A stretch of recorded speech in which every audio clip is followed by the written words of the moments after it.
Hello everybody, my name is George and I'm here to do a review on Middle-earth: Shadow of Mordor. I just want to start off by saying that you don't need to be a super huge Lord of the Rings fan or Hobbit fan to enjoy this game.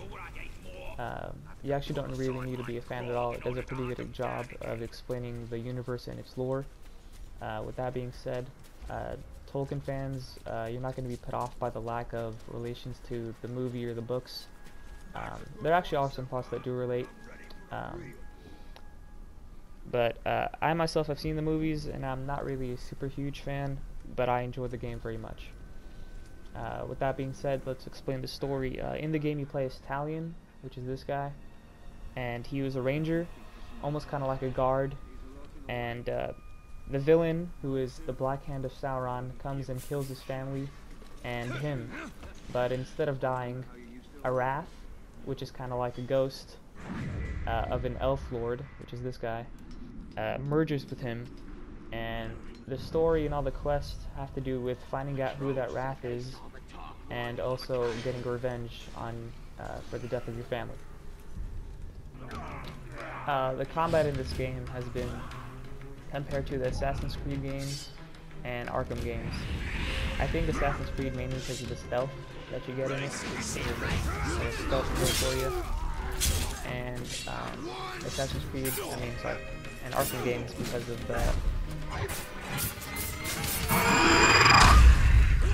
of the way people get knocked down or kind of like dazed, and also because of the counters, the chances you get to counter someone.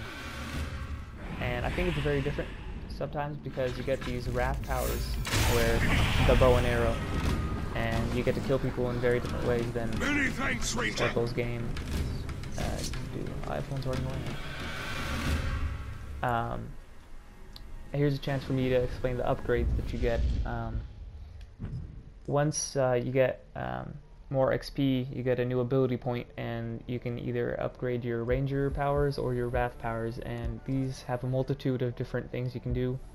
You can ride those beasts, or the bigger ones, throw daggers.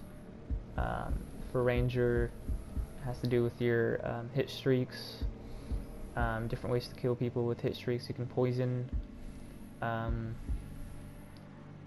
knock people backwards. There you go. So it's all very customizable, and throughout the game you get different ways of killing people basically. As this game was coming out, a lot of the emphasis was on the Nemesis system. Going through, I found that the Nemesis system really worked and made the game really good. It was a bit annoying once, after you've been in the game a while and you haven't died for a while, and when you do die, all of these little empty spaces get filled in, and then new captains emerge. So it's kind of reoccurring. It doesn't stop really, but that's just the new obstacle to go over. Something I really like though is that each captain or war chief had a different strength or weakness. So let's see this guy. He's Fear of Rival. He can be injured by ranger attacks, which are like bow and arrows, and he's damaged by combat finishers, and he has different strengths. Then let's say this war chief over here, he has a fear of grogs, which they're the big monsters, vulnerable to stealth finishes and combat finishes. So everyone's very different, which is good because there's different ways of fighting people and different ways to get beat. Also on this on this little thing, once you get intel, you could find out where these captains are. So on the map it shows where he is, and I can go over there and fight him and challenge him. So it's all very user friendly, and it's very easy to find and kill people, which is fun, but it's also very easy to die, and when you die there's a lot of stuff that comes with that. Alright, so as for the look of the game, this being a new game, it's obviously going to look really nice. In the game, the map is sort of split up in two, and halfway through the game you're going to get the second part of it, and this is really where the beauty kind of thrives. As you can see, it's very lush, the foliage, it's kind of overgrown. Here's the ocean over here. It looks really nice. When it rains, sometimes the puddles, they collect into like lakes, so the map kind of changes with what's going on with the weather, and something looks really cool. Sometimes this trees sway with the wind, so it's all pretty next gen stuff. Smoke, the fire, All pretty cool. So in this game, there are only 20 main missions, so it's a pretty short game. I finished it in like 17 hours. But there are a bunch of side quests to do. Look at all these ones that I haven't done yet, just because I wanted to get the game done. But they aren't the usual side quests. You don't go to someone and they give you like something to do. These are ones that you can upgrade your weapons. Once you do these sword legends, bow legends, dagger legends, you get these points, and you can upgrade your health, get more bows, more max focus, which is what you use to slow time down when you're using your bow, or these ruin slots that you get when you defeat these captains or war chiefs, and they give you kind of like these little things, and each one's very different. So like for example, this one, it increases all weapon damage by 16% when hitting an enemy from behind, and you can choose which ones to pick. You also have to unlock them. So I unlocked 5 of these. I don't have the last one unlocked for the last few.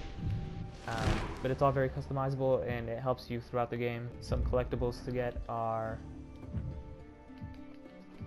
these Ithilidin or artifacts, which I can show you in these appendices. These things kind of make up this picture, and I think there's 32 of them. I only have 22, so I'm almost done.